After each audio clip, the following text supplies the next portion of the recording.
Q&A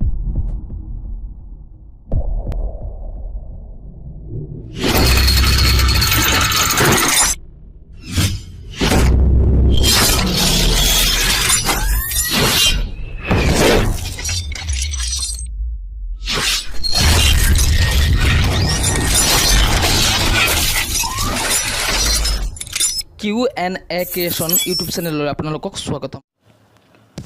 আজি মই এটা অংক কৰিব দিম আপোনাক। অংকটো সম্পূৰ্ণ কৰি আপুনি দুটা সংখ্যা কাটি দিব, অৰ্থাৎ এডালকৈ চিন দি দিব। কাটি দিয়া সংখ্যাকেইটা মোক জনাব। মাজত বা কাষত এটা সংখ্যা ৰ'ব, সেই সংখ্যাটো মই ক'ম কিমান। আপুনি যদি বুজিব পৰা নাই তেন্তে মই গোটেই অংকটো উদাহৰণ দি বুজাই দিম আপোনাক। উদাহৰণ যেনে আপুনি 1ৰ পৰা 9লৈকে যিকোনো তিনিটা সংখ্যা লওক। এখন কাগজ আৰু এটা কলম দৰকাৰ আপোনাৰ যদি অংকটো শিকিবৰ মন আছে। আৰু পলম নকৰি বহী আৰু এটা কলম লওক। যিকোনো তিনিটা সংখ্যা লওক, 1, 7, 9 যি লৈ লওক।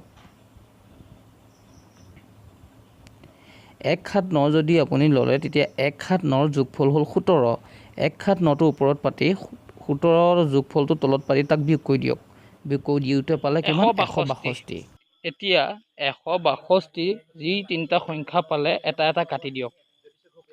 তাৰ পাছত আপোনালোকে কৰিব কি, যিকেইটা সংখ্যা কাটিলে সেইকেইটা সংখ্যা কৈ দিব মোক।